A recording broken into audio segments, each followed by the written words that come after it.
Some people call them the world's deadliest cult leaders. Jim Jones in Guyana, the preacher who convinced his followers to drink poison in the jungle, leaving more than 900 people dead.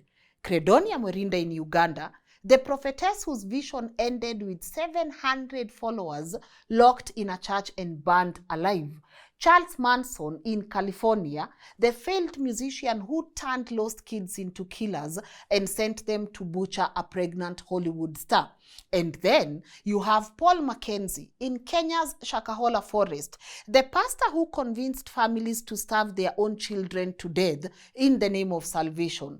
On today's episode, we take you inside their stories step by step, moment by moment. We will show you how they rose, how they controlled, and how they destroyed, with the aim of helping you understand how cults are built, why people fall into them, and how to spot the signs before it's too late. Because if history teaches us anything, it's this: cults don't start with mass graves. No, they don't. They start with a single voice and the people who choose to follow that voice. And the most dangerous thing about that voice is that it never sounds deadly at the beginning. It actually sounds like hope. Now, let's take a look at 1978, November. Deep in the Guyanese jungle, more than 900 people were found dead. Mothers holding their babies, children with purple mouths from poison. Whole families were lying side by side in the mud.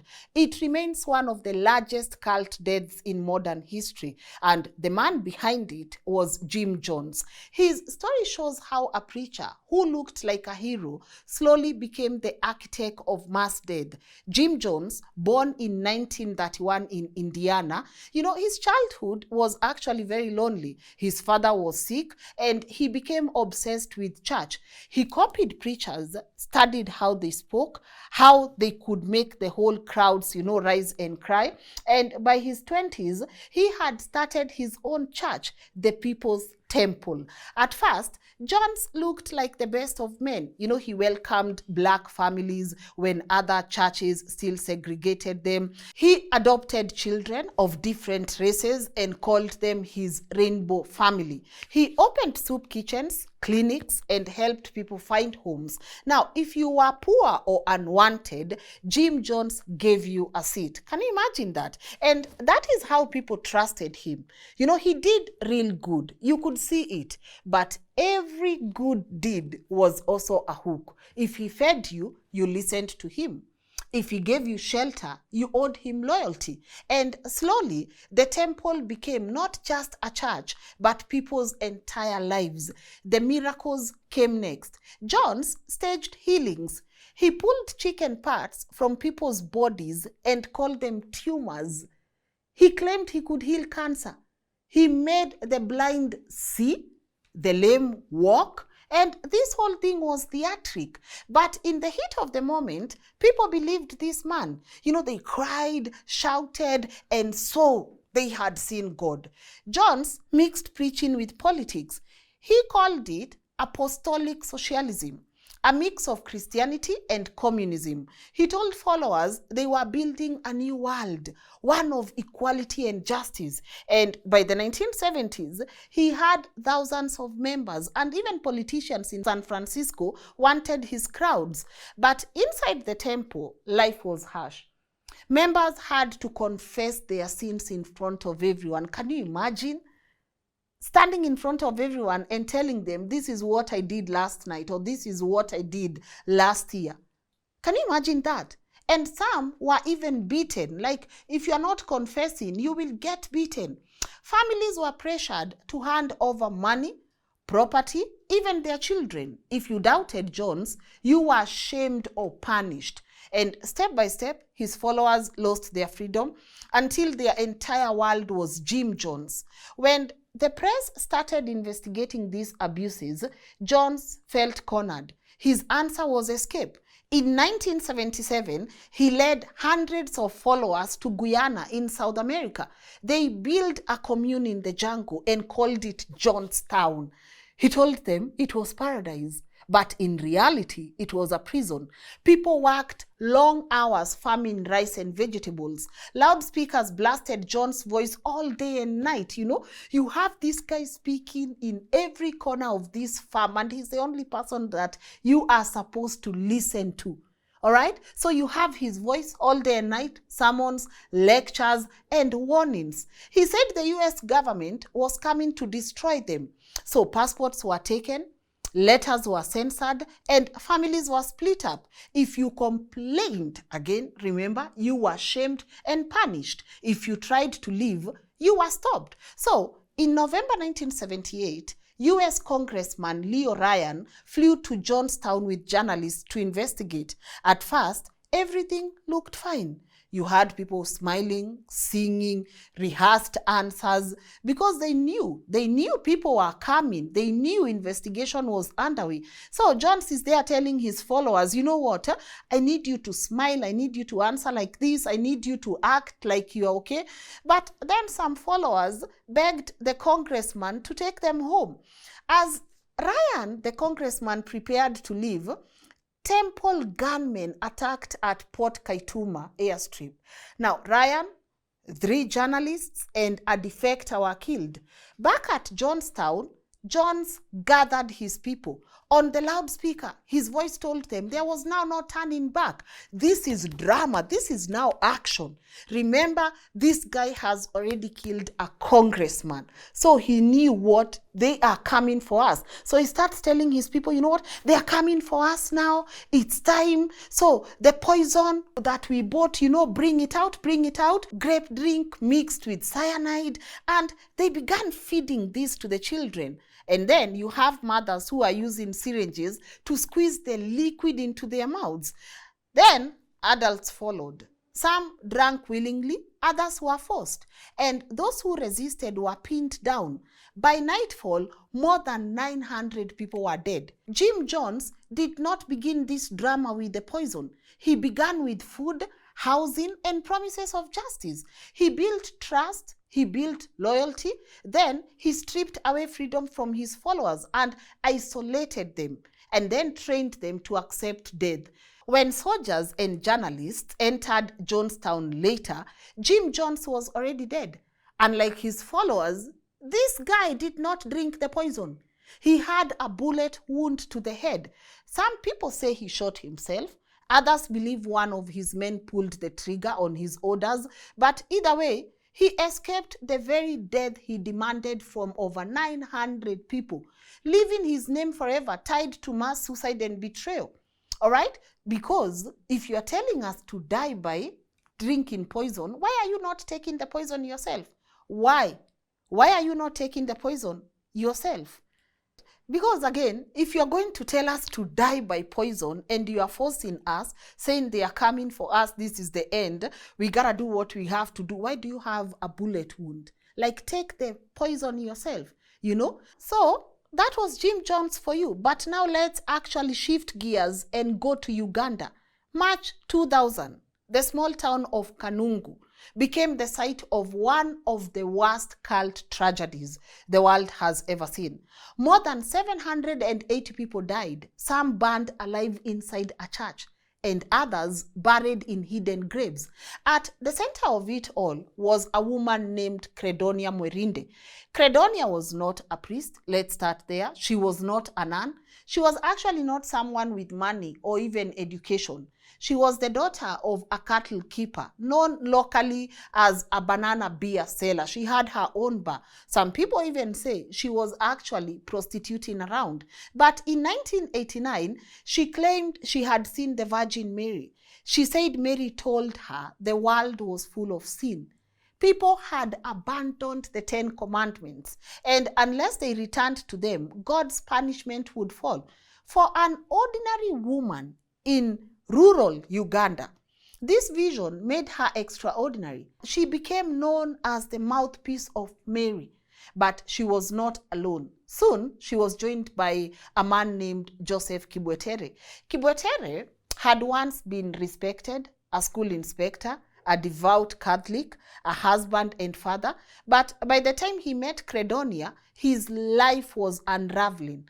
He had lost his job, fallen into disgrace and was estranged from his wife and children. Some people say Credonia's influence is what finally tore his family apart. But either way, by the time they met, he was broken, humiliated, and he was searching for meaning. Together, Credonia and this guy, along with some excommunicated Catholic priests and nuns, created the movement for the restoration of 10 commandments of God. From the outside, this whole movement looked Catholic. Rosaries, statues of Mary, hymns, but inside, life was suffocating. Silence was demanded for hours or even days from the followers. Laughter was forbidden. You cannot go there and say, no, you cannot even laugh. Hey. Then, sex was banned. Even for married couples, no sex. Soap, perfumes, even certain clothes were called sinful. Don't come smelling here like, those colognes you guys use, And also meals were strictly rationed. People could only eat small amount of food. Followers lived communally, gave up their property, and worked for the movement. And to belong meant during that time cutting ties with family, schools, hospitals, and the outside world. Above all, they were told the end of the world is coming. As the year 2000 approached, the leaders gave a deadline. December 31st, 1999. They said at midnight, the world would end.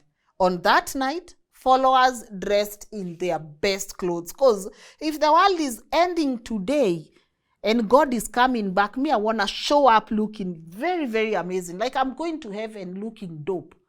Guys, I'm actually going to heaven looking dope. So they wore their best clothes. And some even slaughtered animals in preparation. They sang hymns and they waited. But midnight came and nothing happened. Doubt spread, of course. Hey, see, we thought God is coming. What is happening? What is happening? So some people actually, or they might have realized, someone is playing us. So we want our land, we want our cattle back, and also others wanted to leave. But Credonia insisted the prophecy had not failed. She said the Virgin Mary had only postponed the end. Remember, guys, Credonia was a woman known to talk to Virgin Mary. She was actually the connecting point between the people and Virgin Mary. So she tells these people, no, the mission has not failed, guys. It's the day that has been postponed. People should have even asked, Kwani Mary is taking how long to organize herself? Again, we've postponed. The new date was March 17, 2000. And again, some people waited on that day. More than 500 followers gathered in Kanungu. And something felt different. Instead of small rations or small amount of food, they were given a feast. You have meat, sodas, and plenty of food. They sang louder than ever. But again, the windows of the church were sealed and the doors, the doors were actually closed, nailed. Like you can't even come in or come out. Then suddenly there was fire. An explosion ripped through the hall. Flames spread fast. And trapped inside, there were men, women, and children who burned alive. I like to imagine that they were told to sing so loudly so that they would not even realize the doors were being shut or the windows were being sealed. I like to imagine that. And I like to imagine that is why they were told to shout and sing. But this was also the beginning. People burning inside that church was just the beginning. Investigators soon found mass graves at other compounds run by this sect. Rugazi, Buhunga, Rukoni, everywhere. Hundreds of bodies lay hidden. Some had been poisoned and others strangled. Others were even hacked with machetes. By April 2000, the death toll had risen to about more than 780 people. Then the leaders vanished. Some believe Kibwetere, the guy, died in the fire. Others say he escaped. As for Credonia, she remains to be one of the most wanted people in the entire world. This woman of visions. The one followers called the mouthpiece of Mary. She disappeared completely. Completely. Guys, Credonia disappeared. To an extent, even though Interpol placed her on wanted list, she's nowhere to be found. To this day, she has never been found. Never. Then you go back to Ntungamo, where Kibwetere's wife is, Teresa, and she's telling reporters that her husband had once declared she was no longer his wife, and their children were no longer his children. She says for her, Credonia had not only stolen her husband, she had destroyed a family. A family. And guys, this is a pattern I see, and we will talk about it later when we are trying to put together how to identify a cult. These people separate you from your family. They even tell you to claim or say this is not your wife and this is not your children. You've lived with these people your whole life. You saw your babies at 1 day old, and then you are told, denounce these people. They are no longer your family. And we will see that because it's a pattern to majority of these cult leaders. When you go back to the Kanungu massacre, this was not just suicide. No, it was not. It was a system of control. You had a woman there who claimed visions. Mary the Virgin is talking to me. Then you have a broken man who became her front, or who became the type that she sends to go and preach this nonsense. And then you have priests who gave it religious cover. Then finally, families who surrendered everything in hope of salvation. Then when this whole prophecy failed, the leaders chose distraction over humiliation. Better to burn their followers alive than admit they had been wrong. More than 780 Ugandans died in fire, in pits, in silence. Kanungu reminds us that cults do not begin with flames. No, they don't. They begin with whispers, with rules that seem harmless, with visions that seem holy and feel holy. Until one day, those whispers and rules lead entire families into a locked church, singing hymns as the doors are nailed shut. That is Kanungu, Uganda for you. I don't know if they'll ever find Credonia, but I hope they do. I don't know where she is or what happened to her. But guys, even a bartender can manipulate you. Even a random stranger can tell you they are hearing or Mary is talking to them. Me, I would want Paul to talk to me. You know? Even random people can come telling you they are seeing, they have the visions, you know. But let's shift gears, move on. In the summer of 1969, Hollywood was glittering. The Vietnam War raged overseas, but in California, the counterculture pulsed with music, drugs, and dreams of freedom. That was the year actress Sharon Tate, 8 months pregnant, was murdered in her home. The killers were not strangers.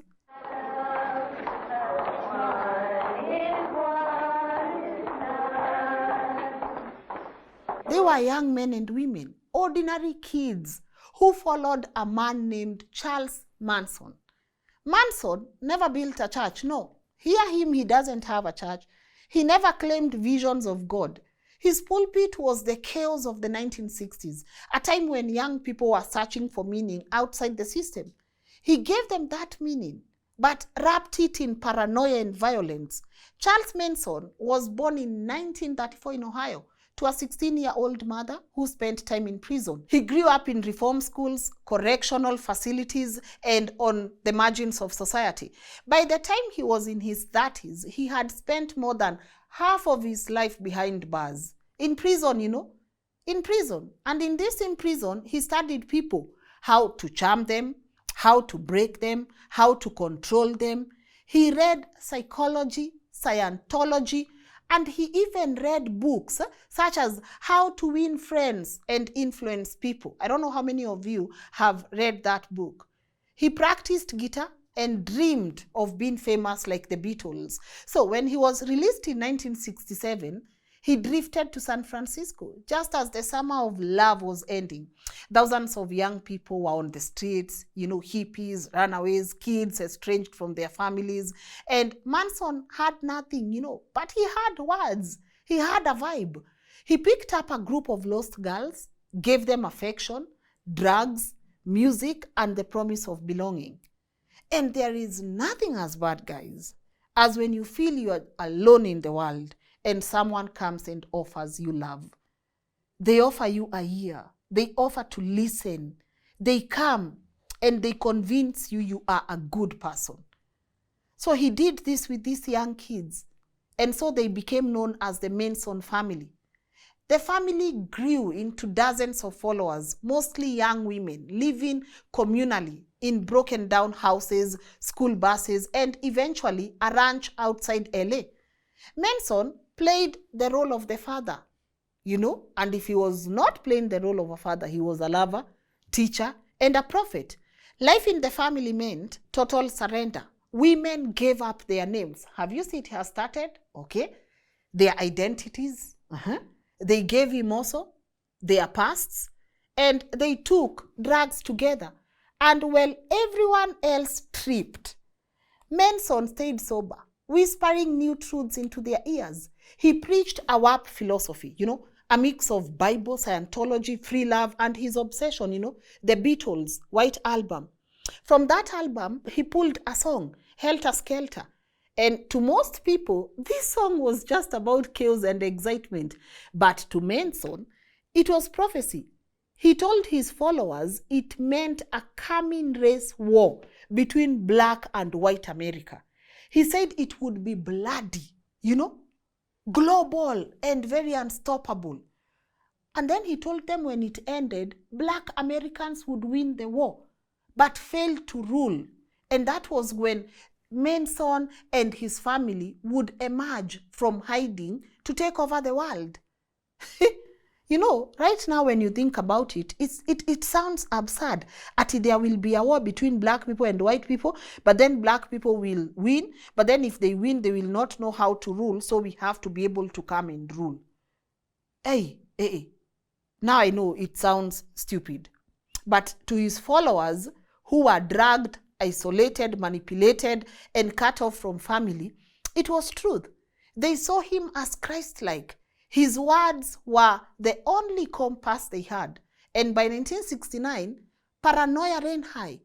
Manson tried and failed to secure a record deal through connections with Beach Boys drummer Dennis Wilson. He was rejected, and so he became bitter. Then he turned his rage outward. He told his followers that Helter Skelter had to be triggered. So Helter Skelter, this whole thing that is about to happen between black people and white people.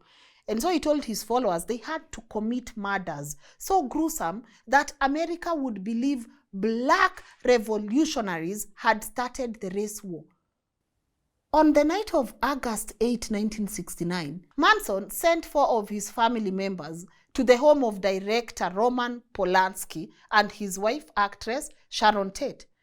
Polanski was away, but Sharon, 8 months pregnant, was there with friends. The family broke in with knives and guns, this Manson family. They slaughtered everyone inside. Sharon even begged for her unborn baby's life, but they stabbed her 16 times. Then they went ahead and smeared the word pig in blood on the door. The next night, Manson now directed them again, this time to the home of La Bianca and his wife Rosemary. Both were murdered brutally. Again, the walls were painted with blood. I think make this look like black people have done it. And the killings shocked America. Hollywood's glitter turned to horror. Nobody knew why random families were being butchered. And there were obviously a couple of rumors and panic spreading. And police eventually linked the murders to Manson and his family. In court, the women he had controlled sat smiling, singing, and they carved X in their foreheads. They spoke of Manson like a messiah. In 1971, he was sentenced to death for the Tate and Labianca murders, along with several of his family members.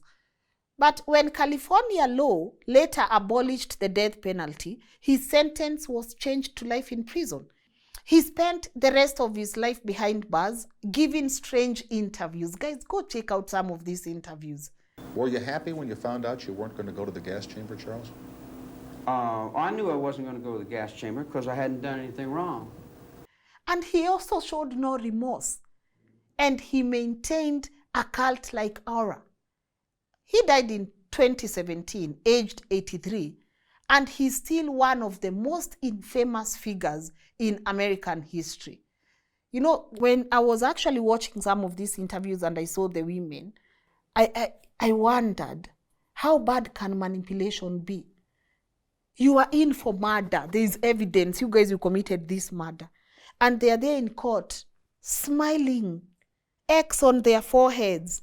We do not care. Yes, we do not care. This is our father, and we will be on his side till death. And then this guy, he even went ahead, as I said, he took interviews from prison. And he's there smiling, like nothing happened. Like you did not even order these women to go and murder a mother who has an 8-month in her tummy. And you know, when I was now thinking about his failed career, please be careful of these people who have nothing going on, but they want to convince you that their life is okay. Failed career, failed music. You're looking at the Beatles and then you're changing their songs, the meaning. And then you want to tell people Helter Skelter is coming. I don't know, guys. But let's take a look at our final person here, Mackenzie in Shakahola. Now, Paul Ndenge Mackenzie, once a taxi driver, he found another vehicle, not on the road, but on the airwaves. Through his small TV and radio sermons, Mackenzie began to preach a simple but dangerous message that the world was ending. He warned that schools were evil, hospitals were unfaithful, and government papers such as IDs, birth certificates, etc., even the Kenya shilling itself belonged to Babylon, to the devil. Throw them away. What? And then he says if you truly wanted salvation, you had to cut yourself off completely from your family.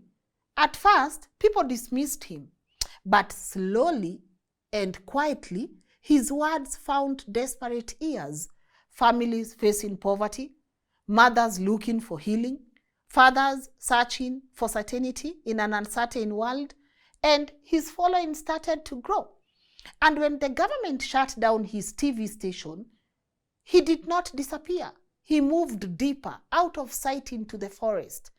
The forest is Shakahola, 800 acres of bushland inside Chakama Ranch, very remote, dry, and hidden, and also the perfect stage for what was about to happen. Mackenzie told his followers to sell their land, livestock, cars, everything that you have, sell it and bring the money and yourself inside Shakahola. He's not telling you to sell and then give the money to your relatives. He's telling you sell, but come with the money. Come with the money to Shakahola. And then once inside, he began to strip away everything that tied them to the outside world.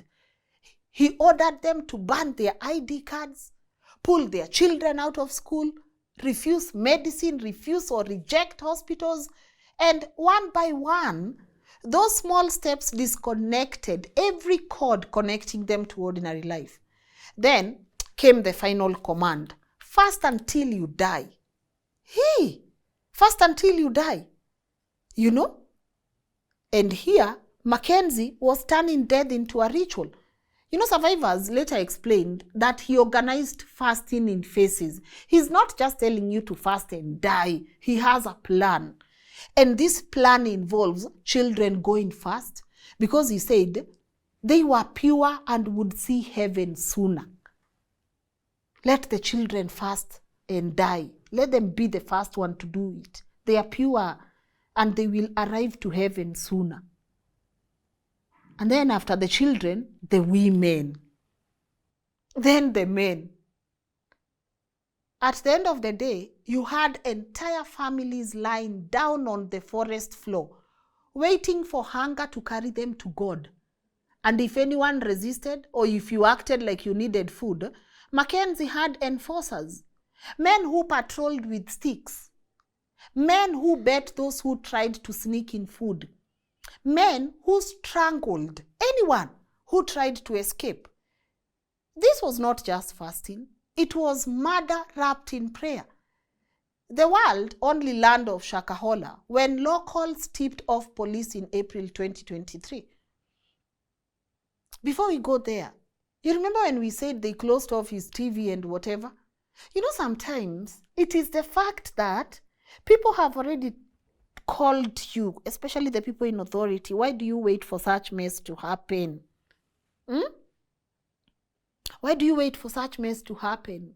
Because you have already received tips, there are signs. Even here, alone in Kenya, you will hear stories of people claiming there is a prophet somewhere who tells them to sing the whole day, sell their land or give them lands in posh places. And these are signs. But anyways, you know, when the tip was made in April 2023, officers now entered the forest expecting a few starving worshippers. What they found instead was a nightmare. 15 followers lay on the ground, barely alive, and 4 died almost immediately. And then, as they searched further, they found the first graves, which were very small graves. Children's graves. And then every day after that, the forest gave up more of its dead. 10 bodies, then 50, then 100. Sometimes you bump into entire families wrapped in thin blankets. And by the end of the first month, more than 200 people had been exhumed. Guys, we are talking about the other day, just the other day, 2023. The Malindi mortuary alone overflowed. Bodies had to be stored in shipping containers packed with ice, and yet, even among the rescued, some refused food. No. My father or my cult leader or the prophet of God said I should not eat. And if you make me eat, you are messing with my journey to go to heaven. You had emaciated survivors in hospital beds who pushed away porridge and water. No, I do not want it. Because to eat would dishonor their journey to heaven. And that's how deep the indoctrination had gone. One father, standing outside the mortuary, told reporters, "My wife sold everything, our land, our goats, and took the children." He said the wife said they would meet Jesus. And he said he begged her not to go. But when he went to Shakahola, he found their graves. Can you imagine that? The people you love most led into the forest by faith. And the only way you see them again is in a shallow grave.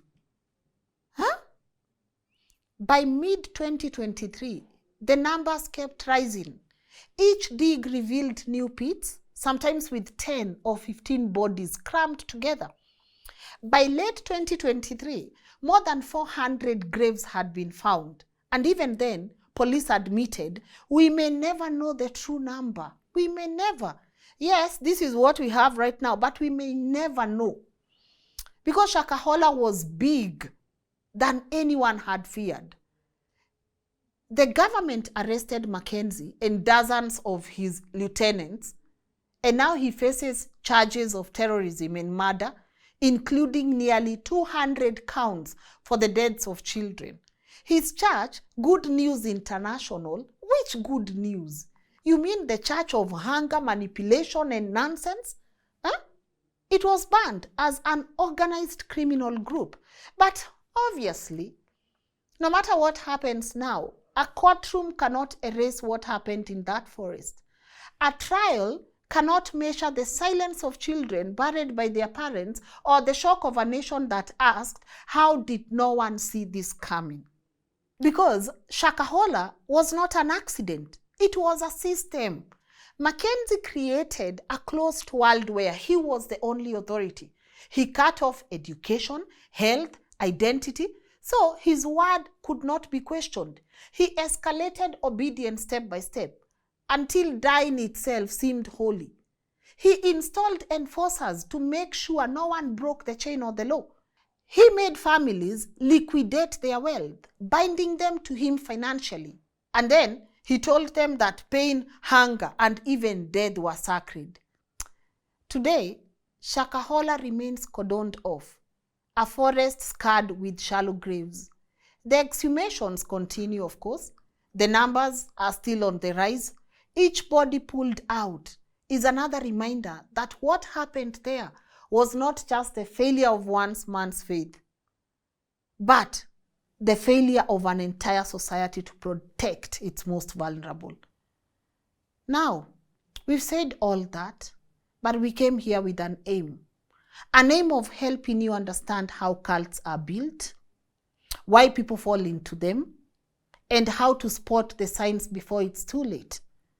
And now we have to really step back from the graves and the headlines and ask, how do these movements really begin?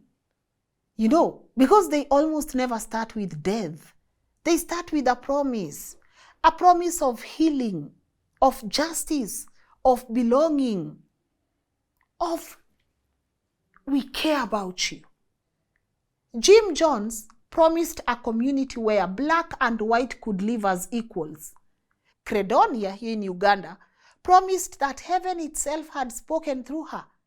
Charles promised lost kids that they were special, chosen to play a role in history. Mckenzie promised desperate families that salvation was only one fast away. To people who were hurting, rejected, or searching for meaning, those promises sounded like water to the thirsty. And here is the truth. Cults don't only prey on the weak. Don't listen to this and think it's only for the people who are going through it the most. No. Even the rich fall victim. Cults prey on the hopeful, on the idealist, on the people who truly want a better world. You have a mother who only wanted her child to be saved. A young girl who only wanted to feel special. A man who only wanted justice for the poor. And that is why so many intelligent, strong, and even educated people get trapped, because the promise speaks to their deepest need. There is a promise here and you are part of this promise. And they convinced you. But then from there, control grows slowly. First comes the rules, what you eat, what you wear, how you smell, who you sleep with, who you marry, who you speak to. And the rules are framed as holy, but their real purpose is to strip you away from the choice. Then comes isolation. Followers are told that outsiders are evil, that family members are dangerous, that questioning voices are from the devil. And slowly, the circle closes. Letters are censored, phones are taken, schools are abandoned, even names are erased. Without the outside world, the leader's voice becomes the only voice. And then dependence sets in.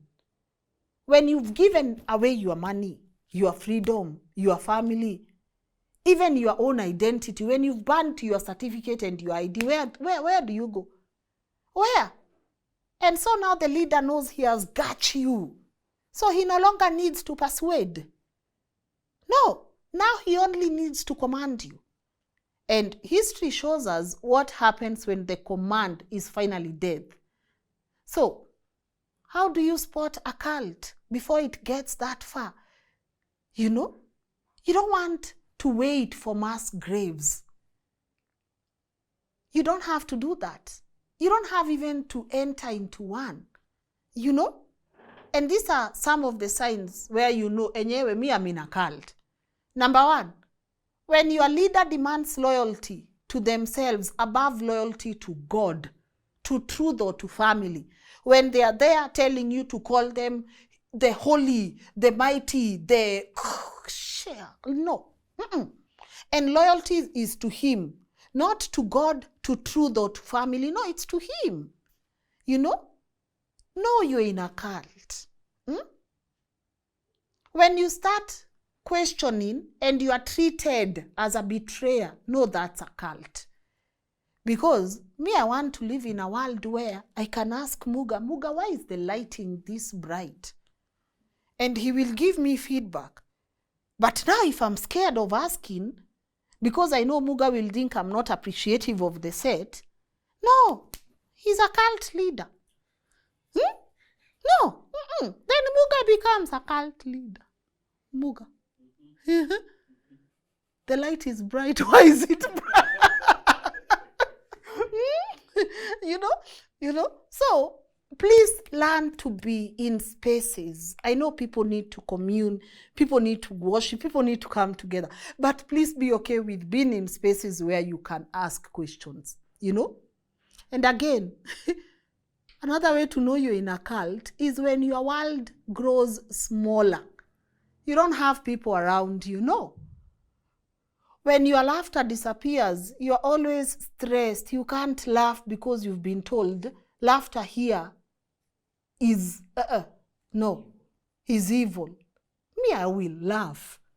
I will laugh until my teeth come. I don't know, guys, I will laugh. When your own freedom is being turned into obedience, and when your doubt is being silenced by fear, no, you're in a cult. Just know you're in a cult.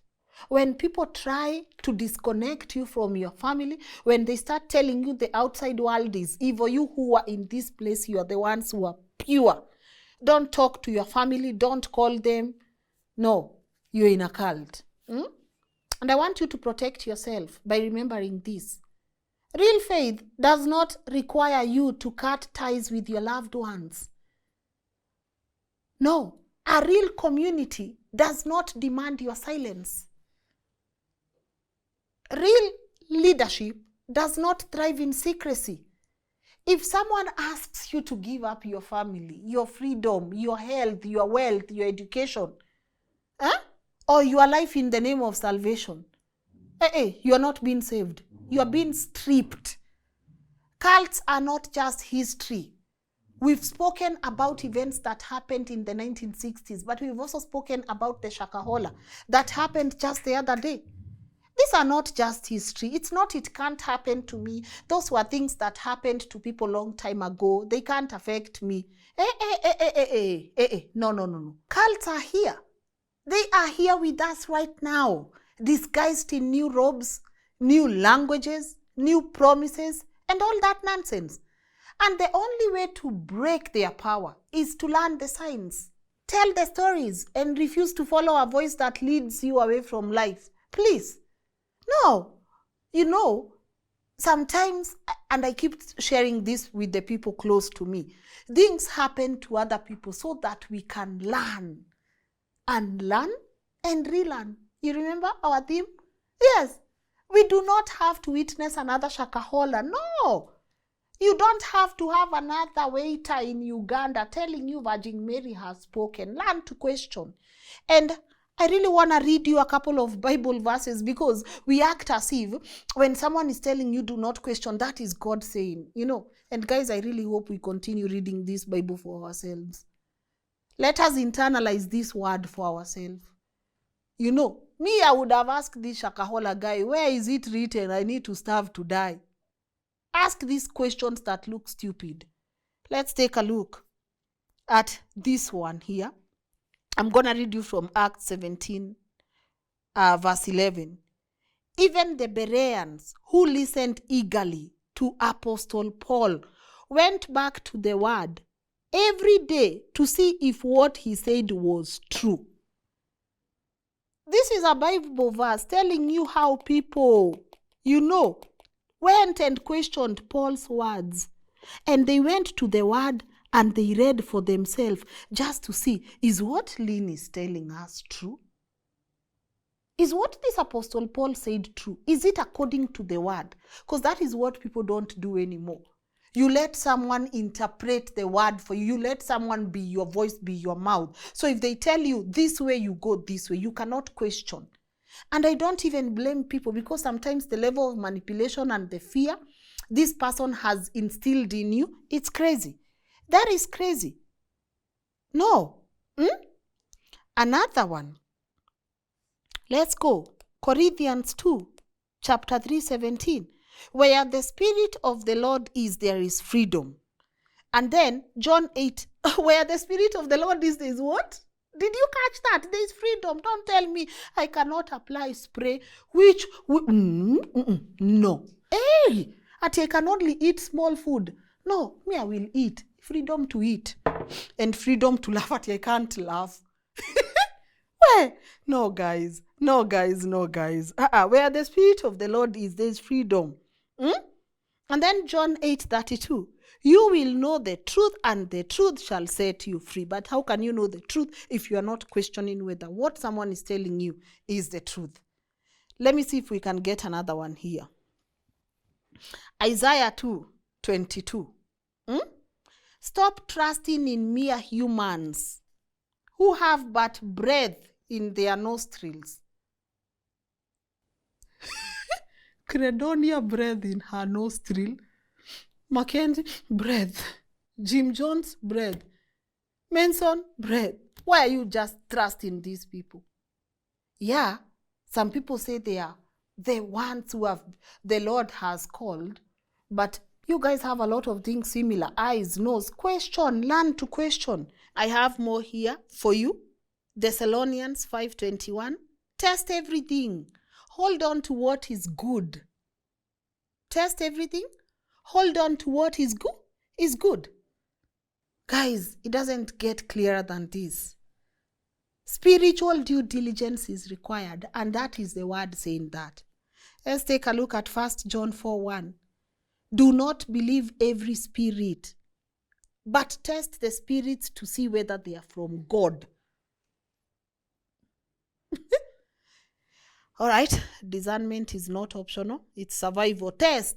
Guys even spend 1 year testing. Test. We cannot bury more people. Let's take a look at James 1:5. This I love. James 1:5. If any of you lacks wisdom, you should ask God, who gives generously to all without finding fault. Are we together? If you lack wisdom and you feel like you lack wisdom, go and ask from God. Why do you spend 90 days asking a man to interpret to you what God wants in your life?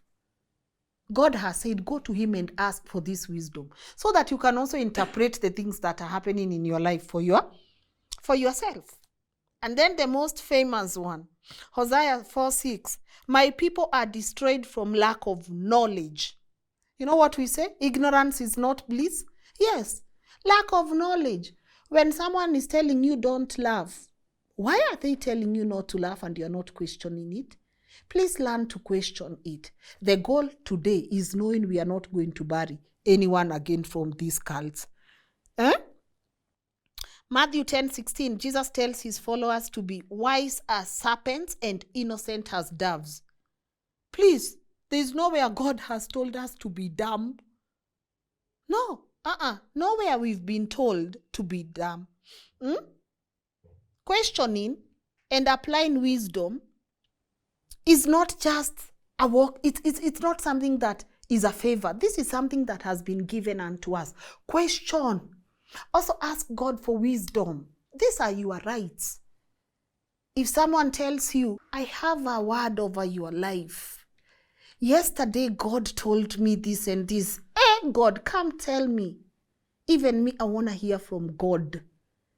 But before that, I need you to bless. Is it called bless the altar? Or put 50,000 in the altar because I have a word for your life. No. This same can keep going on. We refuse. In Jesus' name, we refuse. Please, let us learn that questioning is not ati a favor. These are things that God has told us to do, and he has given us the wisdom. And he has said if we lack the wisdom, what are we supposed to do? Go and ask it from God who gives it to you generously. Which means, even if I feel my wisdom is negative 20, God can get to me to 100 real quick. Because I'm asking it from him generously, and he will give it to me. Kila kitu, by the way, God can fill you with wisdom from here to Timbuktu. Generously, without you paying a coin. Are we together? Because I'm looking at these people who were there in front of Apostle Paul. We are talking about the Apostle Paul. He's telling you this, and you doubt and you go and check, and that is also allowed. They are going to check and they are going to see, is what Paul told us true? That is not lack of faith. That is wisdom. That is God telling you, please don't be ignorant. Don't be ignorant. I've given you the wisdom to question, so question.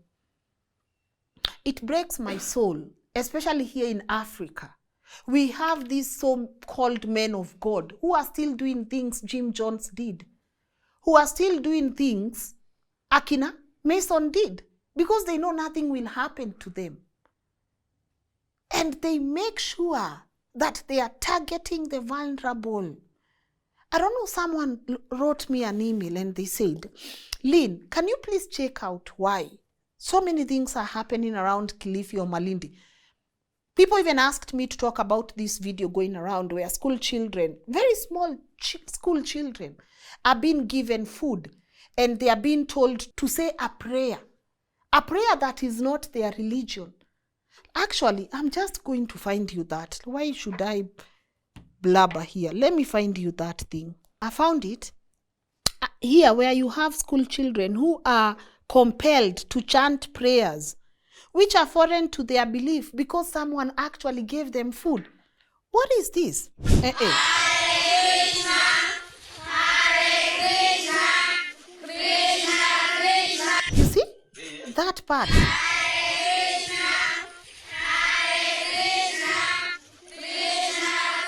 You know, it's very sad. They are holding food and they are saying, Hare Krishna, Hare Krishna, Hare Krishna, because someone gave them food.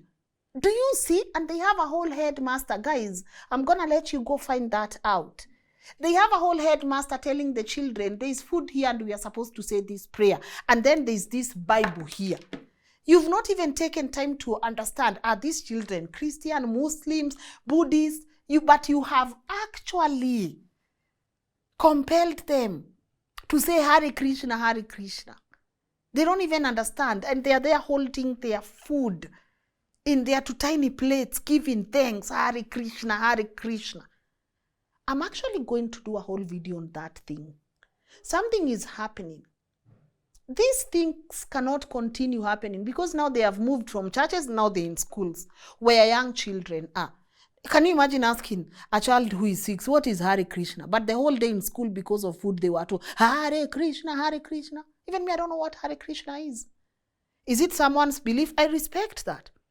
But please keep it where it's supposed to be. Don't indoctrinate children, young children, because of food. But here the key word is food. So guys, me, I don't see where we are going. You know, you're imposing your own things in children.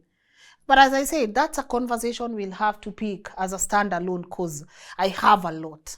There are so many things that are happening. And the reason why I make sure that we're also talking about religious things in this platform, it's because even as we're educating ourselves on governance, our food sovereignty, etc., if we don't get it right here, there are so many people who get manipulated by this thing more than they even manipulated by pesticides. No, guys, we have to talk about it. So I'll actually do that as a standalone. But that's it on cults today. I hope this helps someone. It breaks my heart to see how people who have worked hard for their own money, for their own, I don't know, get trapped into these things. Breaks my heart. People who have worked so hard for their own sanity. Then they just have someone randomly coming and telling them God has said. God, please speak to us. We would love to hear from you. We love hearing from you. We appreciate that you speak to us too. Continue speaking to us. Because this nonsense cannot continue, especially here in Africa. We might think we are going to solve other wars, but we gotta solve this war as well. But let me not get off my zone. That is it from me today. You know, one of the things I love doing in this show is going through your comments. I know we are getting it right because I see your comments. I see your comments saying, Lynn, we are getting it right. I appreciate that. And one day I just think I'll have a whole show where I'm just going through some of your comments because I treasure that. I treasure that we are doing this together. I just feel like I'm just living the life I have always wanted to live, serving my purpose. And for those people who are like, Lynn, we are praying for you. Continue praying, guys, but we will not operate in fear. I keep telling you guys, even if they take me out, come and celebrate in my funeral. Let's have fun because the work has been done. And there are no regrets at all. Come and have fun, no regrets at all. But I do appreciate you. I do appreciate that you guys have accepted that we walk this journey together. And I know it's hard for anyone that lost their family members in those cults. Even here in Kenya, just down here in Shakahola, we have so many families who are still grieving the loss of their loved ones. Our condolences.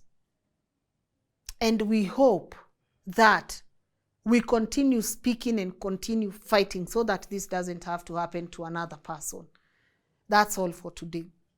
I also want to take this moment to thank everyone who has contributed towards our MPESA, our PayBill. I saw a message, someone had sent us 10K and I'm like, God, keep doing it.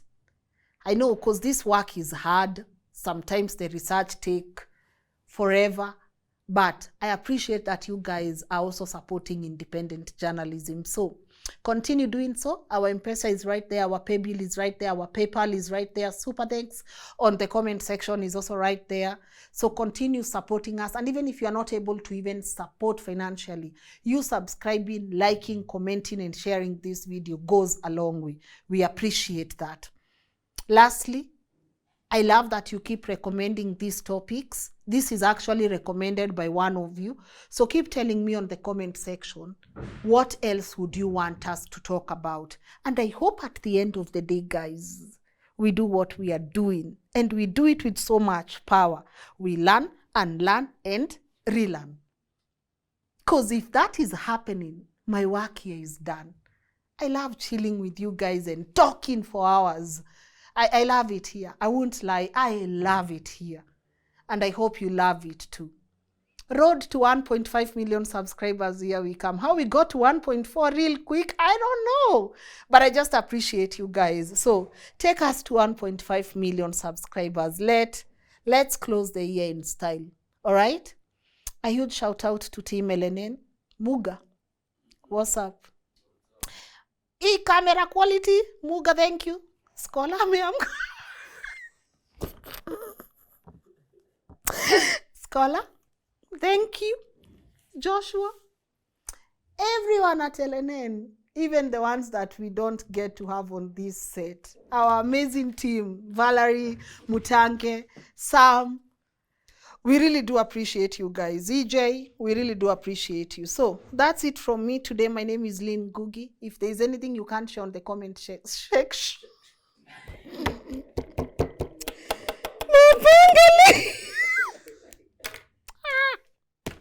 I'm out. Bye.